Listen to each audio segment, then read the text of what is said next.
Today we're going to talk about the Santos Dumont English Assessment, which is the Brazilian version of the ICAO English test for pilots. So the basic structure is the same. You have 6 different levels. The only difference here being in Brazil, they suspended the 6. I'm not going to get into it too much, but they suspended the 6. The maximum you can get here for now is the 5. So different levels we have is 1 pre-elementary, 2 elementary, 3 pre-operational, 4 operational, 5 advanced, and 6 expert. So the minimum you need is the 4 to be qualified to go through a selection process at an airline and to fly international flights. That also includes inside Latin America. So you need at least the 4 operational. So some of the skills that are evaluated in this: comprehension, pronunciation, structure, interaction, grammar, fluency, and vocabulary. So just a reminder, the lowest grade you get is the one you're going to keep. So for example, if you get a 4 on everything and a 3 in interaction, for example, your grade is going to be a 3. So the lowest grade you get on these skills is the grade you're going to have for the whole test. Also, the test is divided into 4 parts. So it's aviation topics, interacting as a pilot, unexpected situations, and picture description and discussion. So it's divided into those 4 parts. And next we're going to see the actual parts themselves. So part 1 of the Santos Dumont English Assessment, it's called Aviation Topics. In this part you will be asked basically 7 questions, and it's sort of warm-up. Before it was just a warm-up, it wasn't evaluated. Now it is evaluated. So they're going to ask you some personal questions in the context of aviation. So for example, how did you get started in aviation? What's your favorite type of aircraft?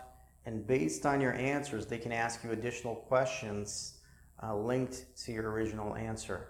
So the biggest difference in this part for the new version of this test is that they can skip some questions if they see that your English is good enough.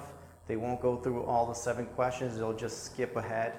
And in my opinion, that saves a lot of time in the actual evaluation.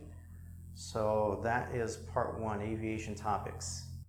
So in part 2, interacting as a pilot, you're going to basically interact as a pilot.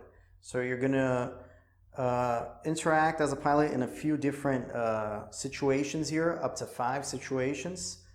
And we divided this into a few sections to make it easier to visualize. So we divided this into situation, abnormal situation, confirmation, and report. So how does this happen? So for example, situation, you have just taken off from LAX and you are going to talk to LA control. So that's the general situation. The way you would copy this is using shorthand codes. We're going to teach you how to do that also. So you have just taken off from LAX. So let me do a example here for you guys. So ANAC 123, climb to 5,000 feet, contact LA center on 123.45. So your call sign is always ANAC 123, or usually is. So how would you do this? You would read back as the pilot. So you would say, Roger, climb to 5,000 feet, contact LA control on 123.45, ANAC 123. Okay?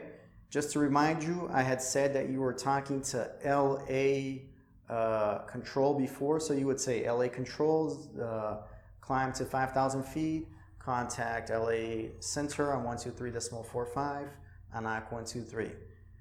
Okay, so next one, abnormal situation. So in this, you would be presented with exactly that, an abnormal situation or emergency situation. This can be many things. For example, after taking off, you suffered a bird strike. Contact LA center, inform your situation and your intentions. Great. So I've suffered a bird strike. I am on ACAO 123, right? So LA Center is on ACAO 123. We have just suffered a bird strike. Request vectors to the nearest suitable airport and emergency assistance on the ground.